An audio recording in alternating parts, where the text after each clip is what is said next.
Good evening, everyone. Iyon, marunong na bumati ang 6 p.m. Grabe. Gising na gising. Na-miss nyo ba ako last week? Then nag-preach po ako last week sa 2 p.m. And then, but I was still here nung 6 p.m. And I'm sure Pastor James has left something to all of us when he preached and opened our series on Jesus. Period. Okay? Now, I think before we dive into the series, and this is connected to itong sasabihin ko lang. 2 Sundays back, we made an announcement that we are already opening a registration for Victory at 40. Yay! Yeah, may kumapalakpak eh. No? Bakit Victory at 40? Kasi we're already 4 decades this year. 4 decades na tayo sa church. And naalala ko, 92, the first time I set foot and really gave my life to Christ as a Christian. 8 years pa lang ang Victory. We were still in Recto. We were a small church at that time of about 150. But now God has grown us, not just in Metro Manila, but all over the nation. Luzon, Visayas, Mindanao. And the mandate has always been the same. If you look beside you, may katabi ka bang mukhang estudyante? Mukha lang. Hindi. Maraming estudyante. Actually, ang nire-reach out natin, mga estudyante, it all started there. Okay? And probably, siguro a show of hands lang. Ilan sa inyo, estudyante ka nung narinig mo yung gospel and somebody shared the gospel to you, or maybe you committed your life to Christ. Sige lang, taas mo lang kamay mo. Now, you look around you. Probably this is more than half who have heard the gospel and probably ito rin yung more than half na nag-commit ng buhay natin. Tayo, no? Nag-commit natin ang buhay natin kay Lord. And that is why God has, the gospel has been expanding, and this is one big reunion. Kung titignan natin, this coming June 27 and 28. So meron tayong iba't ibang schedules dyan that you can actually choose from. And why are we announcing this? Because meron tayong tinatawag na early bird rate. Okay, so nandiyan naman yung presyo. Later on, after the service, we would encourage you to register as early kasi syempre limited lang ang slots natin. Ilan ba ang slots natin, Pastor James? 100,000 lang yata per day yata, no? Parang gano'n. Exaggeration yan. I think baka mga 8 to 10,000 lang yung kakasya sa arena. Siyempre, Luzon, Visayas, Mindanao, di ba? So imagine, we are hoping that you could secure your slot. And if you have kids who are already teens, meron tayong campus conference.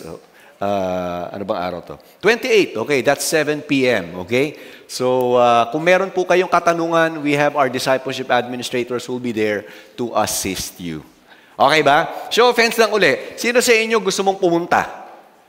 Lalo na kung ililibre ko ng katabi mo. Uy, talagang Lord, lahat na, di ba? Lahat na tayo nito, no? Alright, so we are in the second week of our series, Jesus, period. I think, naalala ko, no, when I was new in Victory, isa sa backdrop nung wala pa tong mga ganitong LED screen, ang backdrop ng Victory Recto, this was in Recto, was Jesus, period. Okay, natatandaan ko yun. Malaking tela, tapos nakatahi lang doon yung pangalan ni Jesus. And it communicated something to me when I was in college, that Christ is the center of our focus as believers. No? Wala na kaming ibang ine-elevate kundi si Jesus. He's the one calling the shots. He's our Lord. He's our Master. And so, from me being a student hanggang sa, ngayon nasa bagong season na ako, married with 2 teens and one who's about to become a teenager as well, it's the same desire that we have as a family. And I hope it is something that we would be able to learn out of this series, no? Kasi 4 na Sundays natin itong pag-uusapan, ano? Nagkamali lang ako ng nailagay, no? But Pastor James was the one who preached last week. Pero i-share ko na rin sa inyo yung shinare ko sa 2 p.m. Naalala ko lang kanina, nag-worship tayo, no? But there are 2 things basically that I shared last week when I was in our 2 p.m. And medyo pareho naman kami ng point. Magkaiba lang kami siguro ng statement. But basically, 2 non-negotiable truths that we can take home from week 1. Okay? Let me share this to you. Nandiyan ba yun? Okay, so una, knowing Jesus is our Lord means fully embracing the truth. that He alone is the source of man's redemption and forgiveness. Kung alam natin si Jesus ang Lord ng buhay natin, alam din natin, siya lang ang bukod tanging panggagalingan, okay, nitong truth na to, no? Redemption and forgiveness of our sins. Okay?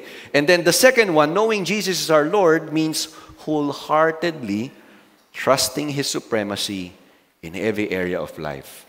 Mapastudyante ka, married, single, or single parent, anumang season ng buhay mo, He takes supremacy over our life. Okay? Nakatingin man si Lord sa'yo o hindi, although nakatingin man lagi si Lord sa buhay natin, wala mga nakatingin sa'yo o meron, okay, siya ang Panginoon ng buhay natin.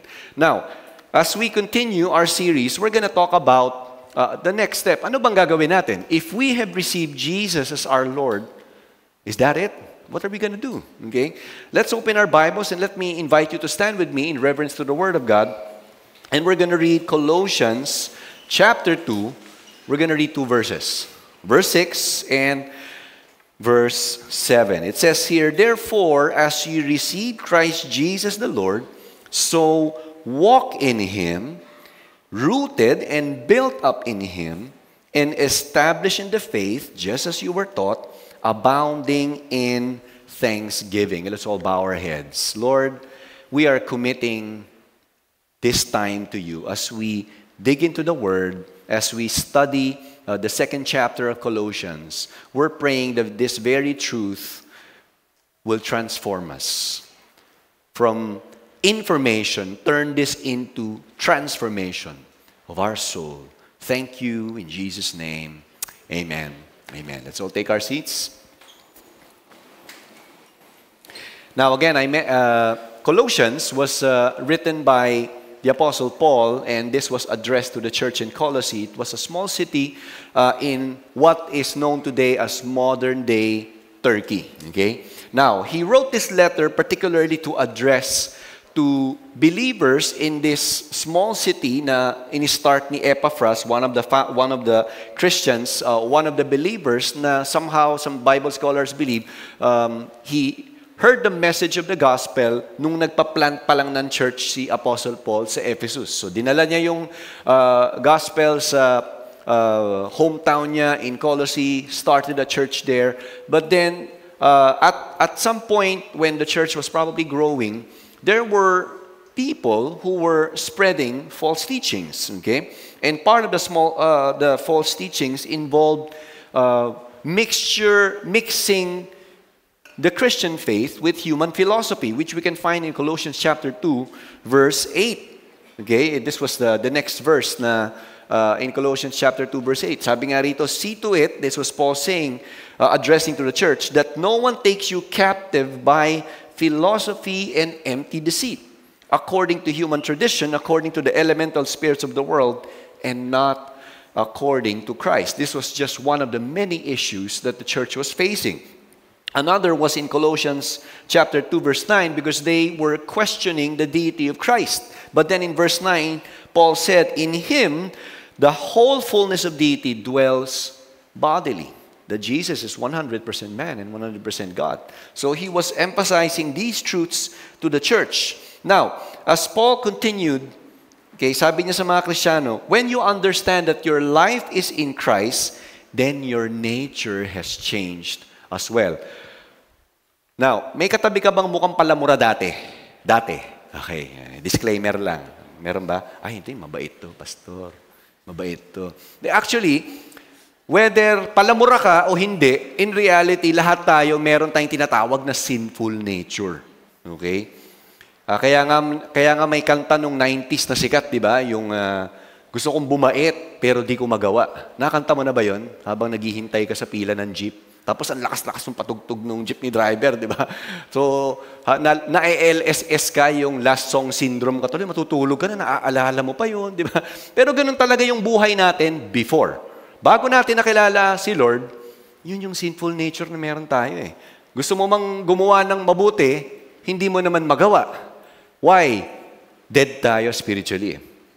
Okay? But now that we are believers, kung Kristiyano na tayo, The life that used to be controlled by sin is no longer existent. Now we have a new master, the one who forgave us our sins, the one who redeemed us from our sins. No? Now, since my high school days, naalala ko, I started to develop a passion for gardening. Okay? Nauso to noong 2020, di ba, yung terminology na plantito ka ba? Plantita ka ba? Siyempre, sa bahay lang tayo, di ba? But before the plantito, plantita came in, high school pa lang ako, nagtatanim na ako. Yung naunang picture, no, yan yung halaman ko, no, sa may garden. Kala mo, malaking bahay. Ano? Actually, pagpasok mo ng gate, yan na yun, ano, makikita mo na yan.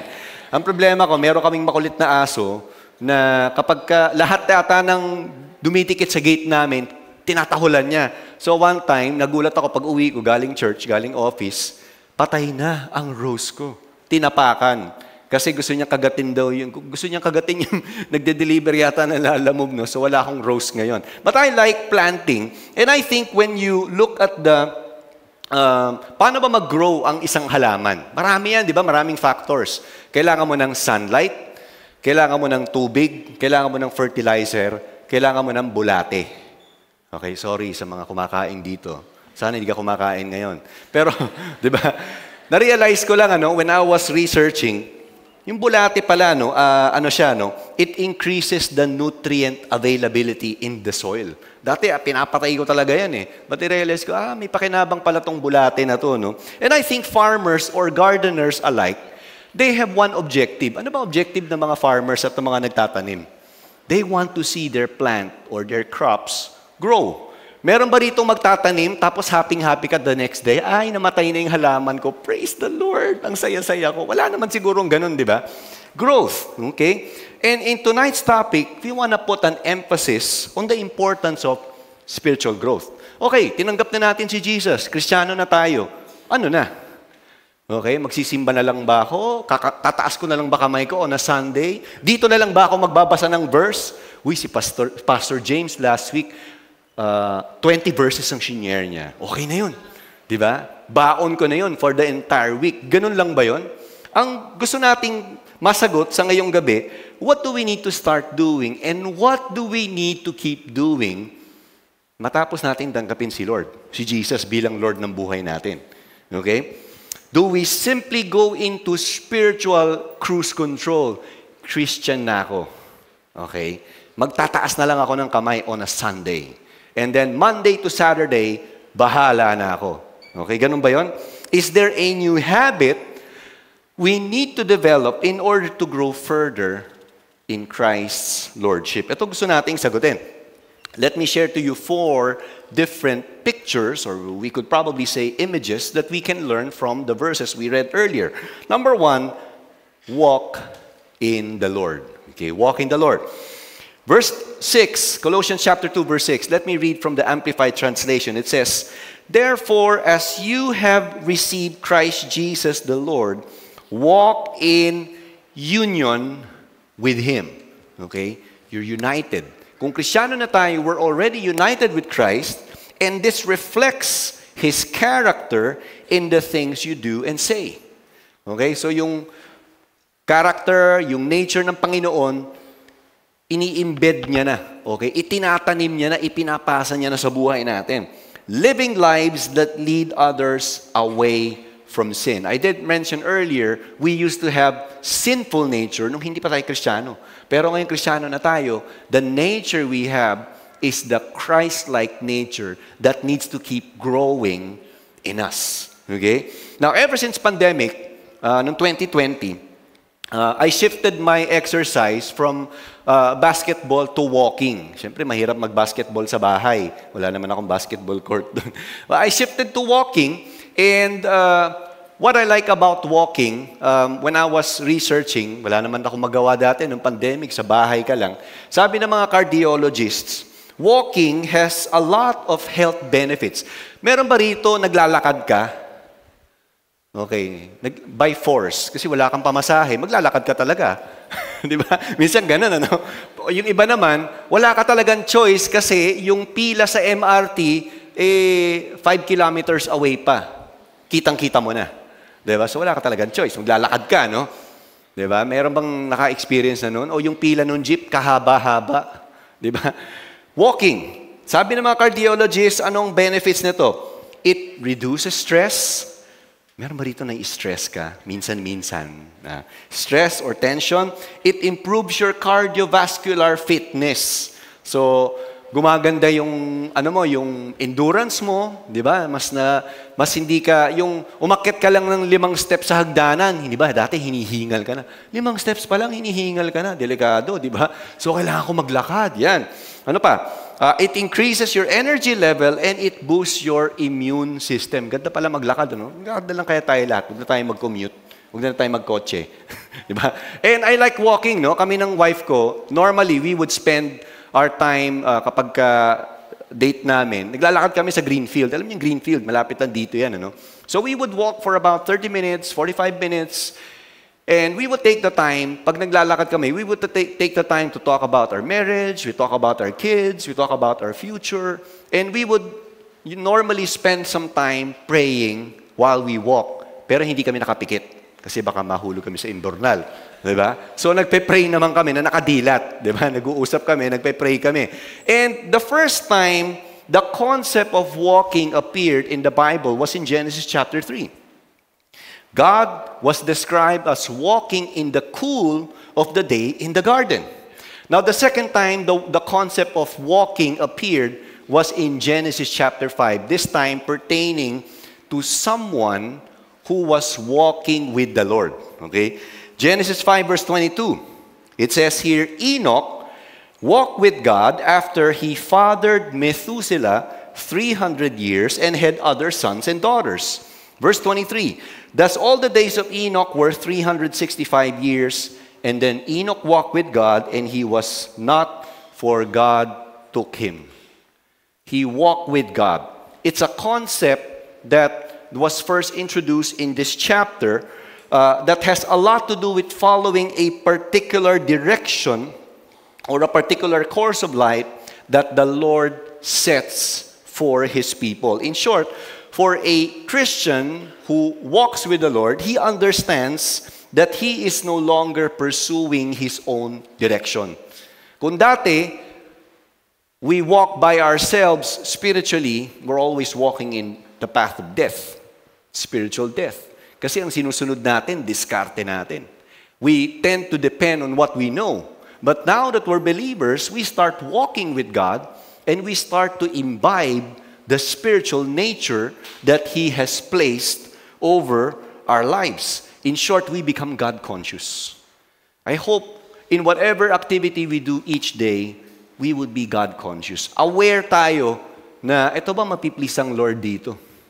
Di ba? Pagka nag-scroll ba ako ng phone ko, nag-YouTube ako, di ba? Maingat ba ako? May mapapanood ba ako? May makikilik ba akong hindi maganda? Married na ako. Diba? O kaya kung meron bang mag-text sa akin at nagpapakita ng mga hindi magagandang pictures, ano ba, kiklik ko ba to o hindi? Kung God-conscious ka na, you wouldn't even go into that because you know that you want to please the Lord. Right? How do we cultivate the habit of walking with God or walking with the Lord? Paano ba to? Diba pag sinabi mong kukultivate mo, yung iaano mo to palalaguhin mo to sa buhay mo Paano ba? Ano ba picture nito? We develop that through our deliberate effort of spending time with God. Now here's David writing in Psalm chapter 19, and he says in verse 7, the law of the Lord is perfect, refreshing the soul. The statutes of the Lord are trustworthy, making wise the simple. The precepts of the Lord are right, giving joy to the heart. The commands of the Lord are radiant, giving light to the eyes. The fear of the Lord is pure, enduring forever. The decrees of the Lord are firm, and all of them are righteous. David was writing this particular chapter in the book of Psalm to describe the number of characteristics that the Word of God possesses. Yung binasa natin kanina, hindi pa nga exhaustive yan These are just some characteristics that he mentioned. And this, again, David described God's word as what? Perfect. Okay? He described God's word as trustworthy, right, radiant, pure, and firm.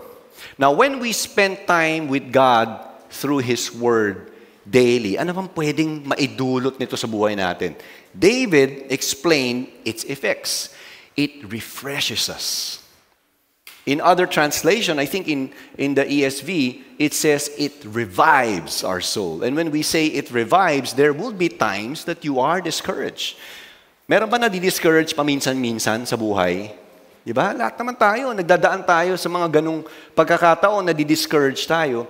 But as we go through the abundant truths from this living book, it changes us. It transforms us. It gives us hope. It gives us strength, okay, in times of trouble. When you fear the future, what does Psalm 23 says? The Lord is my shepherd with a capital S. I shall not be in want. He makes me lie down in green pastures. He leads me beside quiet waters. He restores my soul. He guides me in paths of righteousness for His name's sake. Even though I walk through the valley of the shadow of death, and some people would equate the pandemic to that point. Oh, Lord, nasa valley of shadow of death ako. Diba? Nasa bingwit ako ng kamatayan, nagkasakit ako, nawalan ako ng trabaho. Ang sabi ni David, I will fear no evil, for you are with me. Your rod and your staff will comfort me. You prepare a table before me in the presence of my enemies. You anoint my head with oil. My cup overflows. And then the last part says, surely goodness and love will follow me all the days of my life, and I will dwell in the house of the Lord forever. Wow! Those are very rich truths that we can mine. And that's just one chapter.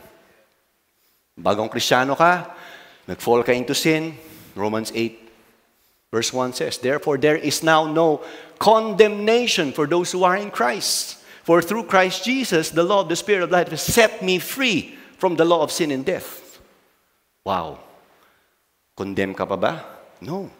Through Christ, you have been redeemed. You have been forgiven. That's what the truth of God's Word bring into our life. Pag alam natin ang salita ng Diyos at kinokondem tayo, binubulungan tayo ng dyablo, meron kang panlaban. Ito yung spiritual na sandata mo. Ang problema, pag hindi tayo nagbabasa masyado, okay, nagbabasa lang tayo sa sticker na nakadikit sa jeep. Di ba? Dahil traffic, God is able. Yung mga ganun lang. Eh, para kang kumakain sa buffet, parang kontento na ako sa balat ng papaya. Okay na yan. Pinagkain ka ng buffet, ang kinakain mo, crumbs lang, di ba? Sana hindi ka kumakain ng crumbs. Kumakain ka mismo yung kailangan mo. Di ba pag nilibre ka ng samgyup mamaya nung katabi mo, uy, grabe, no? Tara, Attorney Ingi, tara, yadang tayo. Di ba? Kahit hindi mo alam, saan ba yun? Di ba? Siyempre, pag nilibre ka, tapos sinabi sa'yo, order ka lang. Sino sa inyo, pag sinabihan ka ng maglilibre sa'yo, order ka lang, mag-order ka talaga. Hindi ka mahihiya. Caps ka. Di ba? Sabi nga nila, caps ako. Di ba? Eh talagang order ka. Eh, siyempre, kung yung Bible, ganun din naman di ba? May buffet ka araw-araw, basahin mo. Di ba? Kung matagal ka mag-scroll sa Facebook, abay sana, mas matagal ka dito. Kasi ito, babaguhin ka. Ang Facebook, baka sang katutak na problema pa ang idulot sa'yo, di ba? Baka lalo ka pa ma-insecure. Grabe itong kaibigan ko kung mag-post. Kahapon, nasa Singapore. Ngayon, nasa Boracay. Wow, grabe. Bukas, nasan kaya siya? Nasa Fort Ilocandia, di ba? Kung saan na napupunta. Nai-insecure ka tuloy. Eh, pag nagbasa ka na lang ng Bible, na-strengthen ang faith mo. Tama ba? Okay, may 5 nag-agree. Now, as I continue, ano pa nagagawa ng Word? It refreshes or revives us. It makes us wise. There will be days that we don't know what to do. Lord, paano ba? Ano bang gagawin kong desisyon dito? Lord, may nanliligaw sa akin, 5. Wow, haba ng hair. Di ba? Ang problema, we don't share the same faith. Di ba? Sasagutin ko ba siya, Lord? Siya na ba? Ano gagawin natin? Ano masabi ng Bible? Merong sagot ang salita ng Diyos dyan. Diba? It makes us wise. It will give us the wisdom what to do. Lord, may nag-o-offer ng bribe sa akin. 7 digits. Sold na lahat. Yung utang ko, masosolve. Mababayaran ko. May bahay pa ako. May kotse pa ako. Lahat ng gusto ko, mabibili ko. Kaya lang, bribe siya, Lord. Ano magagawin ko? There is an answer from this scripture. The Word of God would give us the wisdom. When problems cloud our eyes, it would make us what? It would give us light. Bibigay ng liwanag ang salita ng Diyos. When there are times of difficulty, we can be joyful amid times of difficulty. The Word of God revives our soul, refreshes us, gives light to our eyes. Tanong, do we have a specific time and place where we can read the Bible uninterrupted? Think about it. Meron ka bang oras? Lahat ng bagay, nilalagyan natin ng deadline, meron tayong lugar. Di ba, pag nagtatrabaho ka, may workstation ka. Meron kang cubicle. Di ba, pag may business ka, may head office ka, or may maliit na opisina ka. At may oras ka, pumapasok ka, syempre. Meron bang nagbi-business dito, hindi ka pumapasok ng opisina? Wala naman siguro, di ba? Kung etong mga bagay na to na alam nating mahalaga, nilalagyan natin ng oras at may lugar tayo, yung date mo ba with the Lord? Pinapahalagahan mo ba yun? Nilalagyan mo ba ng oras? So ito yung sinasabi ni David. The Word of God refreshes our soul. It gives light to our eyes. It brings joy amid the difficulty. Second picture. So we walk in the Lord. Pangalawa, rooted in the Lord. Okay? Rooted in the Lord. Verse 7 says, rooted, ... in Him. Kasi rooted and built up in Him, di ba? The word rooted comes from the idea of a tree or a that's planted deep down the soil. Okay? Para mag-grow tayo spiritually, we first need to go deep down. Okay? Kailangan lumalim yung ugat natin. Okay? By going deep down, we're talking about going deep in Jesus Christ. Again, it boils down to the time we spend with the Scripture. Okay? How do we get rooted in Him? Again, it goes back to our daily devotion with the Lord. Now, let me share to you some facts about the biggest, and probably some would say as the oldest tree in the world.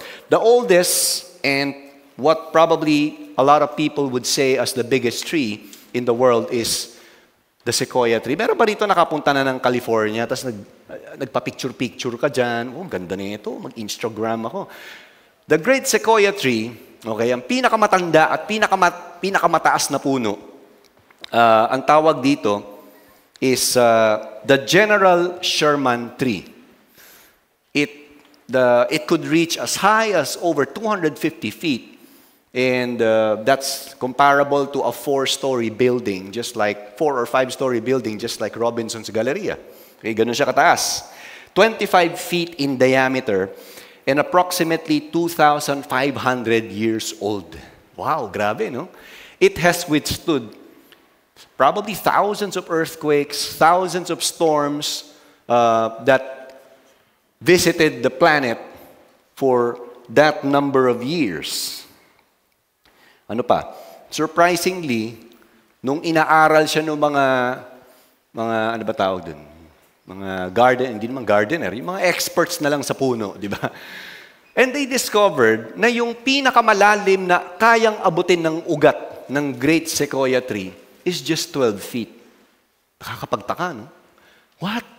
2,500 years old, 253 feet ang height niya, kaya niyang umabot ng ganung kataas, pero 12 feet lang ang lalim ng ugat. Alam mo kung bakit? Kasi yung ugat niya parang ganito. Mababaw man kumpara sa height niya, pero palapad. And the roots are intertwined with other sequoia tree. So when the storm hits this massive tree, hindi tumutumba. Now, here's a picture of how it looks like to us as Christians. The Apostle Paul says, rooted in the Lord. But at the same time, as we are rooted in the Lord, it's important that we are rooted with fellow believers.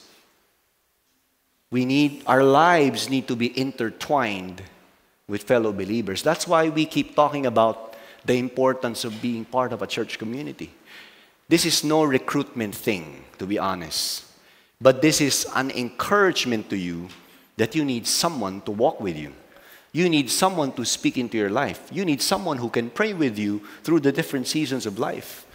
Imagine, ako na imagine ko kung may 250 feet na sequoia tree na nakatayo, ganyang kababaw ang ugat at hindi nagsalasalabit yung ugat niya sa ibang mga sequoia tree, malamang hindi tatagal ng 1 taon yan. Tumba agad yan. Kasi ganun kababaw ang ugat niya. Pero dahil palapad ang ugat niya, connected siya, interconnected siya. At ganun po yung picture natin. We're connected, we're rooted in the Lord, but we also need to be rooted with fellow believers. Kaya napansin nyo last week, meron kang instant small group or victory group. Naalala nyo pa ba yun? Di ba? Nag-share kayo, may discussion question tayo. It was done by design because we're encouraging everyone to be connected with someone. So you're not just going to show up on a Sunday and then go and leave after the service when the pastor says amen, but you are, I hope as you come, you have that mindset and say, God, I want to grow. I just don't want to be someone who warms the seat. I don't want to be a bench warmer. I'm sure when you participate in a team sport, ayaw mong nakaupo ka lang. Alam mo yung triple-double ka? Alam mo yung triple-double? Di ba? Yung pag basketball player ka, alam mo yan. May 10 points ka, maybe may 12 rebounds ka, meron kang 10 assists, ang tawag doon triple-double kasi double digit sa 3 departments. Pero kung bench warmer ka, ayaw mo ng triple-double na ganito, 10 palakpak, 10 tayo, 10 sigaw. Bench warmer eh. Gusto natin, you're part of the game. And that is how you can be part as a believer.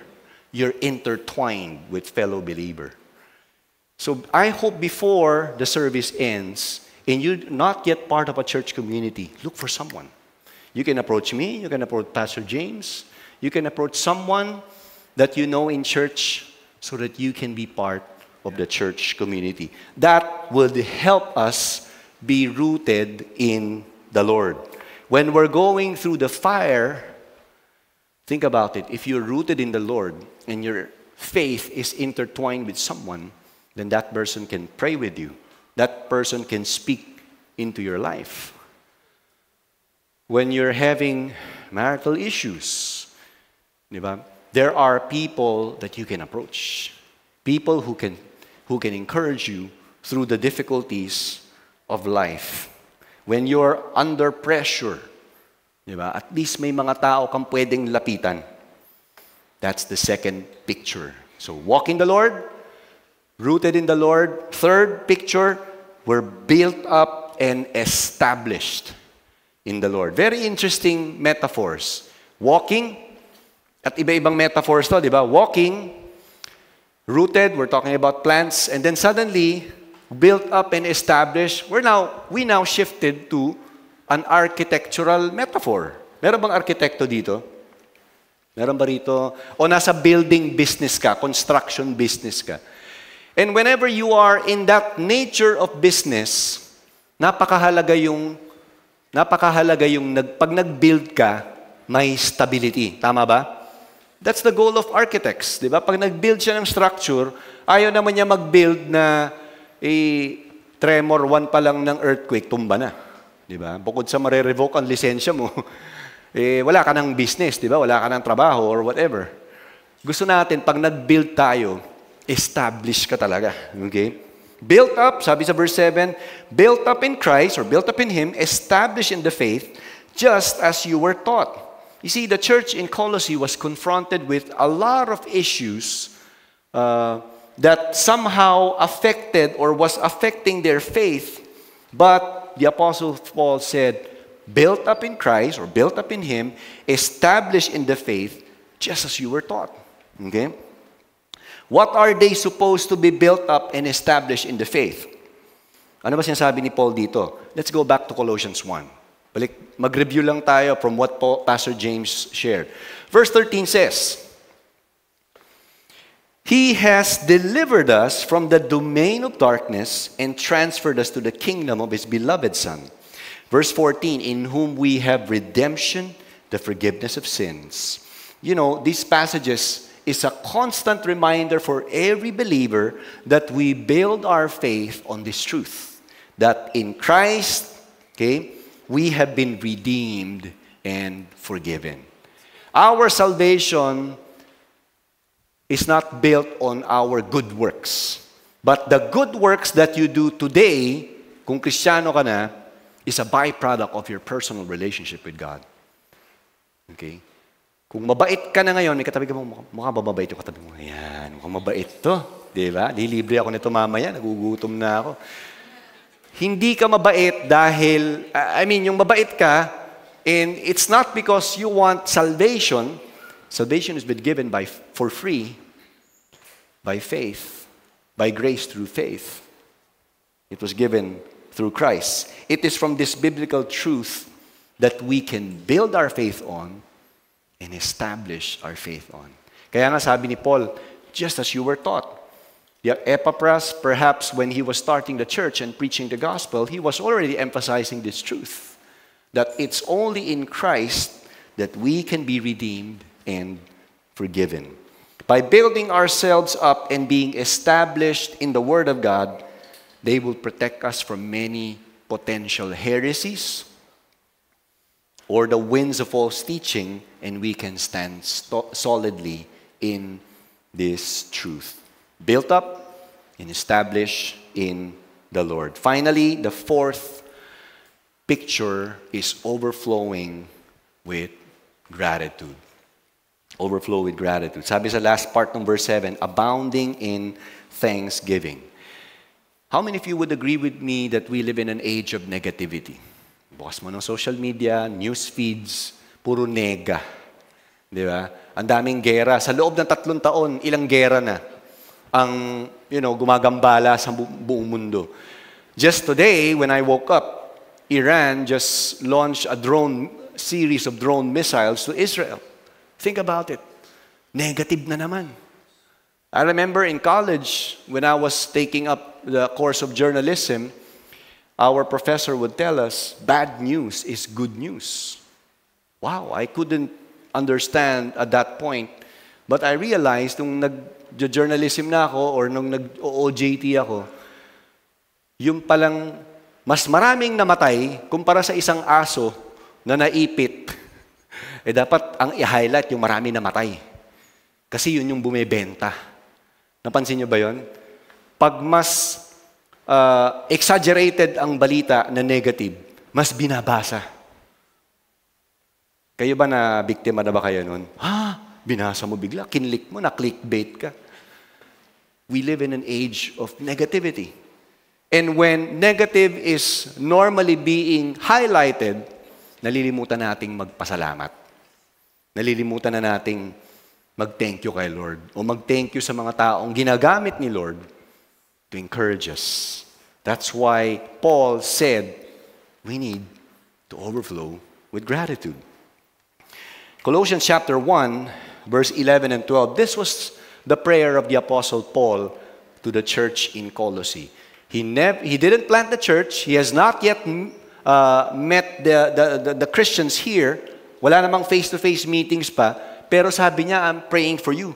Sabi niya, we also pray that you will be strengthened with all His glorious power so you will have all the endurance and patience you need. May you be filled with joy, always thanking the Father. He was reminding na pasalamat kayo lagi. When was the last time we say thank you to the Lord? When was the last time we say thank you to someone who probably got out of his or her way to be able to help you? When was the last time we say thank you? When we start thanking the Lord and when we start thanking someone, that would generate the spiritual momentum within us. And eventually, we would start overflowing. It's just like this bottle. Puno siya. Ang picture ng overflow, umaapaw yung tubig. At pag umaapaw tayo ng joy ng Lord, you can't help but share it to others. Naalala ko, no? Months before the pandemic, ano ba yung pinaka nag-hit sa takilya movie? Naalala niyo pa ba? 2019? Yung madaling araw pumipila yung mga tao para manood sila. Naalala niyo pa ba yon? Si Alden ba yon? Hindi po yun. Avengers, di ba? Kasi yun na yung huli, Endgame. Di ba na, baka yung iba sa atin, 3 a.m. nanood ka, punta ka ng SM North, punta ka sa iba-ibang sinihan. Tapos di ba paglabas mo ng sine, 3:30, 4 a.m., kahit hindi mo kilala, sinesharean mo, grabe talaga yung Endgame. Natalo si Thanos. Di ba? Sinare mo pa yung Tapos inabangan ko yung end credits, wala na, kasi Endgame na pala. Yung excited ka, umaapaw ka eh. It's the same thing. When you experience the goodness of God, the grace of God, you can't help but overflow. And you start thanking Him and praising Him. And I hope we would develop the attitude as well that Paul was saying into the church. 4 different pictures to help us keep growing in the Lord. We walk in the Lord. We are rooted in the Lord. We are built up and established in Him. And finally, we overflow with gratitude. Let me invite everyone to stand.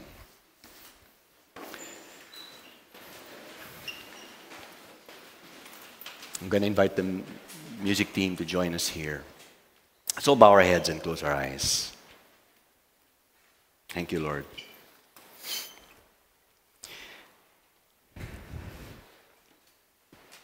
Jesus, period. Think about His name. Think about what Jesus has done for you.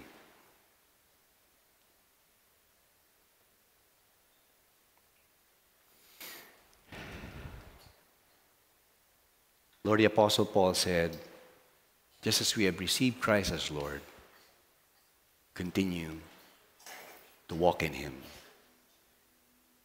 This is our prayer.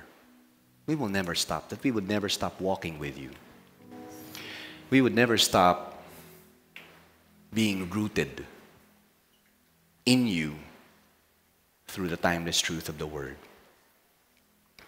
Lord, we must admit, there will be times that reading the Word and our devotion for you is not a priority. Forgive us, Lord. Forgive us, Lord, when deadlines, quota in business, quota at work, kung ito ang mga nagiging priority namin, patawarin mo kami. Panalangin namin, kagaya ng sinasabi ni Paul, lumalim kami sa pananampalataya namin. And allow this word of yours to dwell richly in us. We pray that every day, when we flip through the pages of this Bible, we would genuinely encounter you. There will be a personal encounter with you. The Word of God will transform us. It's not just going to be tons of information, knowing a certain Bible character, but it's transformation that we are praying for. We pray that we would pursue you just as you have pursued us long before kami naging Kristiyano. And we are praying, build us up, that we may be established in the faith. Build us through the Word. Establish us strongly through the Word. We pray that we would overflow with thanks. Forgive us for how many times we have grumbled, complained, dove into the negativity of our world, forgive us. We pray for a 180-degree turn, that we may face you, thank you, appreciate life the way you want it to be. So as we enter into this time of worship, we pray, God, the spotlight would be turned to you again. Our eyes focused on you. Because as the Hebrew author says, you are the author. You are the perfecter of our faith, Lord God. Lord, we desire for more of you. We pray what David prayed in Psalm 50. Create in us a pure heart, O God, and renew a steadfast spirit within us, Lord. Marami pong salamat. Let's worship the Lord today.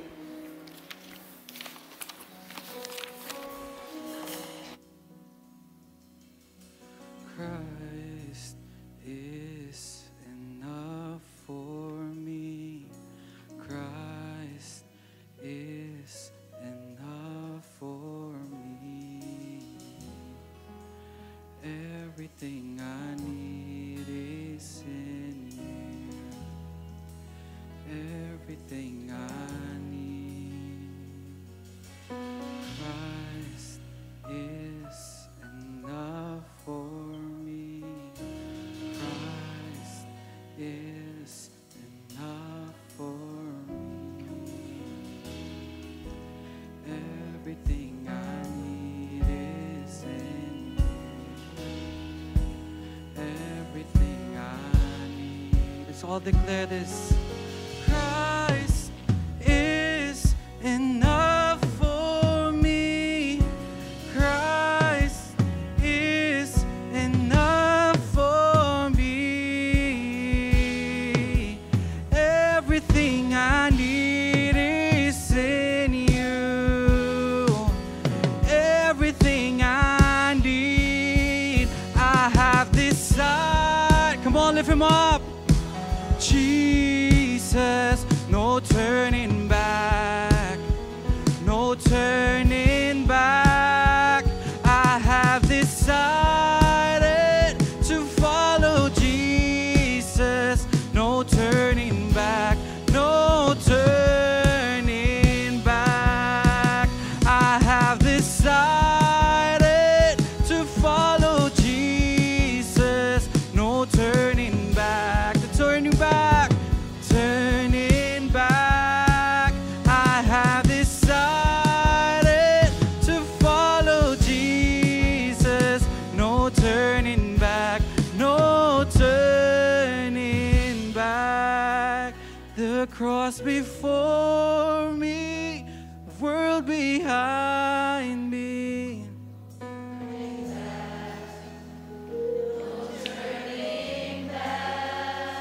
The cross before me, the world behind me. No turning back, no turning back. You got praise. What a very powerful word. Before we wrap up, before we pray and allow God to commission us, so we got a few questions to ponder in as we, before we enter another week is first, talking about walking in the Lord. Maybe, you cannot walk with the Lord if you're going in a different direction. So if God is going forward and you're going backward, obviously you're not going to progress in your walk with God. Maybe it's a good thing to ask, Lord, am I in the right direction? Or maybe I'm going sideways, I'm going to the left and right, and maybe the best application for you is to, again, like what Pastor Richard said, to make an 180-degree turn. To say, Lord, I'm not going there again. Maybe you need to delete an app. Maybe there's conversations that you need to step back and say, I'm not going to be there anymore. I don't know what it is, but definitely as an application, we need to walk with the Lord again. So the more that we walk in the Lord, the more we get to know Him, the more we trust Him.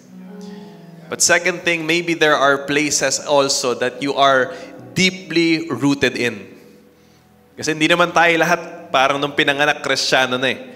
Many of us, there were habits that was inculcated in us growing up. And sometimes bumabalik ka kasi parang hinahanap nung katawan mo, ng isip mo, yung pag-stress ka, bumupunta ka dun sa website, pag-stress ka, ito yung sinasabi mo, ginagawa mo. And I believe God, the Word of God says, God can give us a new heart. A heart of flesh, not a heart of stone. And that's our prayer. Our prayer is that really you're going to make a conscious decision. Lord, I'll uproot myself from these old habits, from this sin. And starting this day, Lord, I want to be rooted in you, established in you, so that I can grow with you. Amen? Why don't we all close our eyes? Lord, we pray, Lord, that you would soften our hearts. Lord, we pray that this message, it will not just be stock knowledge. Hindi lang to parang, okay, those are great things to learn. Or it won't just end up, Lord, in our gallery or in our notes. Now we took a picture, post namin, tas wala na. But rather, we pray, Lord, that this will be applied in our lives. Lord, that this will be something that we will see happening, Lord. We know it's not gonna be perfect. Lord, may mga times na, Lord, matatempt kami, may mga times na magpo-fall kami, but Lord, we pray that no matter what happens, we will rise up again. We will walk again. Lord, we will make a conscious decision kapag nakita na naman namin yung Netflix, yung series, or whatever it is. Lord, we will make a conscious decision that, Lord, we would choose, Lord, to be rooted in you, to be established in you. Lord, we would choose to really go out of our way and talk to people around us that would encourage us, that would anchor us back to you. And Lord, that we would always be filled with gratitude. Lord, for some of us, some of our brothers and sisters here, Lord, I pray maybe at some point there was an event that caused them to not trust your word anymore. Maybe they were believing for a child, believing for a breakthrough. But Lord, it didn't happen the way that they want. Maybe it's a habit that keeps recurring and recurring and they feel like, Lord, can I really trust you? Kasi ang tagal ko nang naniniwala pero parang the opposite is what's happening. But Lord, I pray that you would touch our hearts, soften our hearts, open our eyes so that we would see, Lord, your word is perfect, trustworthy, that we could bank onto it until the end. Lord, as we go back to another week, there will be deadlines, there will be news left and right, there will be things that would happen and that we would face. But I pray, Lord, we would go back to you again and again. Holy Spirit, help us. On our own, we can't do this. But help us to listen to your word and to obey you, even if it's hard, even if it's inconvenient, for your glory, for your honor, in Jesus' name. And everyone say, amen and amen and amen.